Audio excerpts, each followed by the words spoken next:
السلام عليكم. اللايك لا يطلب لأنه من شيم الرجال، والمتابعة تطلب لأنها من أجل عيونكم ومن أجل المحتوى القادم على قناتنا ومن أجل المفاجآت والمسابقات. تابع الحساب واستمع. اليوم لن أتكلم كثيرا عن تفاصيل الرائعة للمباراة النهائية. أفضل مباراة شاهدتها في حياتي في كأس العالم، متابع لكأس العالم منذ عام 2002، ولكن هذه أفضل مباراة شفتها في تاريخ كأس العالم.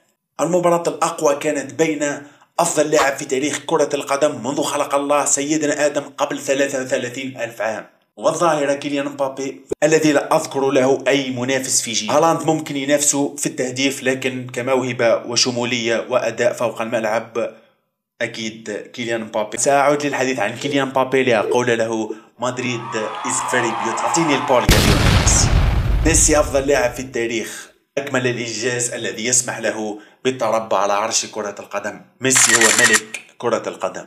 دائما كنت أقول أن ميسي ينقصه فقط كأس العالم ليصبح أفضل لاعب في التاريخ. لم أكن أقصد الفوز بكأس العالم، بل كنت أقصد أنه يقدم بطولة كبيرة في كأس العالم. ميسي 2014 لم يكن بذلك المستوى. ميسي 2014 لما وصل للفاينل لم يكن ميسي 2022. أتكلم عن كأس العالم.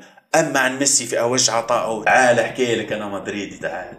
أفضل لاعب في التاريخ ليس لتنتظر ضربات الجزاء. أنا صنفت ميسي أفضل لاعب في التاريخ قبل المباراة النهائية، وقلت مهما يكون غدا فميسي أفضل لاعب في التاريخ. وكأس عالم 2022 التي يمكن القول وتسميتها مونديال ميسي. ميسي عمل كل شيء في هذه الدورة. ميسي كان ريتم المونديال. ميسي كان يسرع ريتم المونديال ويخفض ريتم المونديال. ميسي كان زيدان في وسط الميدان، وكان ميسي في الهجوم. أكثر من ساهم في الأهداف في المونديال، وثاني هدافي المونديال. وأخيرا خضعت الكأس الغالية. خلاص ميسي ختم كرة القدم. ميسي عندما كان في أوج عطائه في 2012 و2011 و2013 و2010 و2009 لم أكن من مشجعي ومحبي ليونيل ميسي، لأنه كان يلعب في الغريم برشلونة.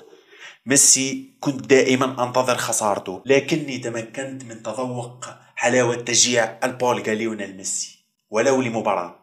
بعدما تذوقت حلاوة تشجيع أفضل نادي في التاريخ ريال مدريد، البولغا رسميا أفضل لاعب في تاريخ كرة القدم من دون أي منازع. قفلنا الملف. أنتظر ممكن جيل كيليان مبابي يظهر لاعب أفضل من ميسي. ممكن مبابي يكون أفضل من ميسي، رغم أني لا أعتقد ذلك أبدا. السلام عليكم.